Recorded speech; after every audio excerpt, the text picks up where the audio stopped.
Dr. Alvarez, please proceed to the ICU. Paging Dr. Alvarez, please proceed to the ICU. Alex, where are you going? Nagmamadali ka na naman umalis. Marcos, perfect. Pag dumaan si Mrs. Alvin, napasabi lang kay Mandy na iabot yung prescription na ginawa ko para sa husband niya. Wala kasi binigay ko kahapon eh. Please, huwag mo kalimutan. Mahirap ng moral na gumanap na sila ng mga business. Okay. But Alex, why are you in such a rush? Where are you going? Akala ko ba, sasamahan mo na ako today? We were supposed to look at cars, remember? Yeah, house call. I have a very important house call. Sorry, pare. Rain check. House call? Since when have you taken house calls? And since when has the hospital allowed house calls? Well, yung case ito is an exception. Ah, exception. Is this house the reason why you've been so hard to reach, let alone be invited to anything? First, you turned down the invitation ni Chief na mag-golf. Second, yung party ng anak ni Jeffrey. Not to mention your trip to San Juan together with the residents and staff. And now that I'm asking you to help me decide if I should get a BM or an Audi, hindi ka na naman pwede. Sorry, Marcos, but I really have to go. Babae yan, no? What? I knew it. No. Tumigil ka nga. Kung ano man iniisip ng cerebral cortex mo, Dr. Messina, I really Paging Dr. Javier, you are needed at the nurse station. Paging Dr. Javier, you are needed at the nurse station. Yeah, I got it. Alam ba ni Chief to? Kung hindi sasabihin ng best friend ko, hindi. Great. Just great. Now you're making me like your boss. Good one, Alex. Thank you. I owe you. You definitely do. Go to your house call or whatever it is you do every Saturday.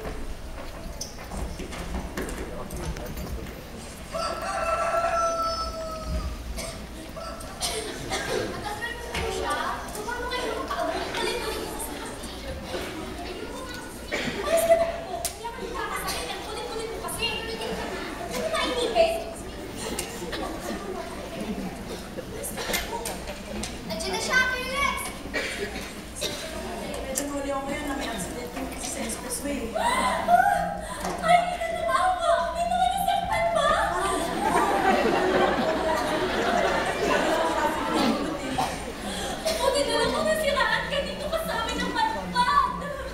Oo nga po, salamat po ulit sa pagtutulong ko sa pagtutulong.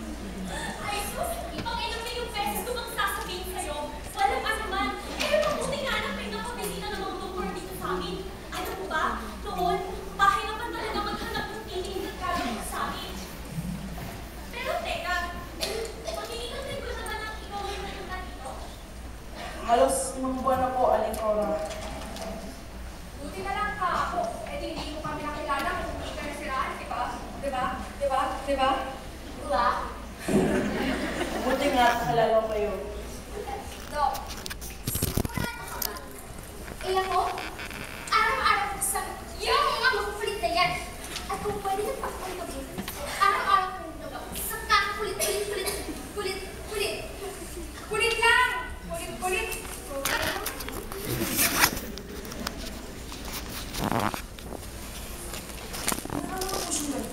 Tatlong araw na po to.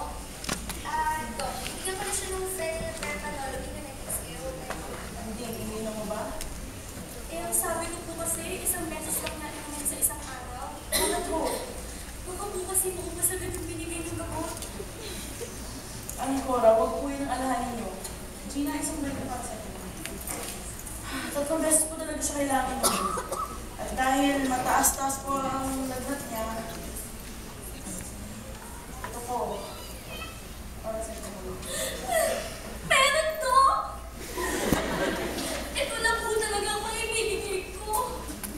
Aling Cora, paborito ko po ang patatas.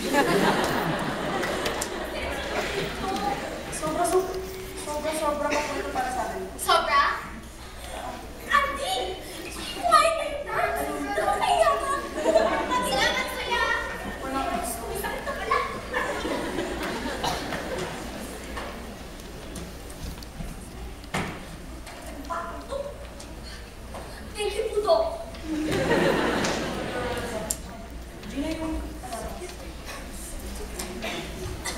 Jomel, ano nangyari sa'yo? Dapat paligo na nakita eh. Okay lang, Dok! Kaya pa! Ano ba kasi nangyari? May rambol kasi sa kabila eh. Alam nyo na, may pikon kasi sa bilya. Ayun, ito na pala ako. Napag-diskitahan. Hindi mo naman gawain mag-billiard, di ba? Oo nga po. Nanonood lang naman ako nang tumalsik. Yung bola nung... yung kalbo. Yun. Ito.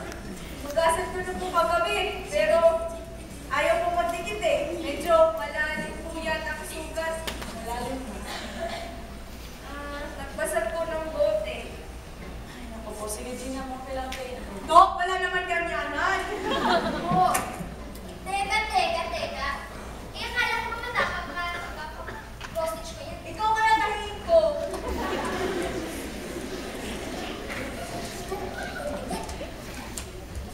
Matapang ka ba? Dok, may anesthesia naman, di ba?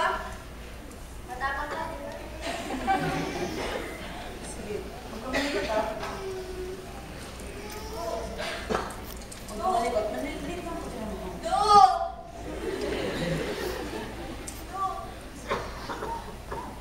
Aray! Dok! Ang sakit! Wala ka. Baka pumapasok. Ay, aray!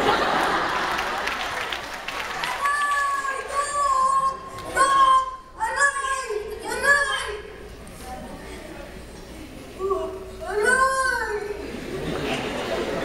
Dok! Sandali lang, sandali lang. Matapang ka, di ba? Dok! Aray! Ayun na, okay na. Jomel, sa susunod, alam mo naman gagawin? Opo, sa susunod, hihilahin ko na po ang tawa ko. Bagong tahi! Okay, ito nga pala, Jomel. Inumin mo to, antibiotic para iwas infection. At kung sumakit siya ng sobra... Ito. Dok! Wala lang gamot-gamot. Matibay yata to. At kung may infection yan, kunin mo na. Basta ititigil mo yung paglalambol mo yun, ha? Sabi mo ano mo naman malakas ka sa akin, Dok, ha?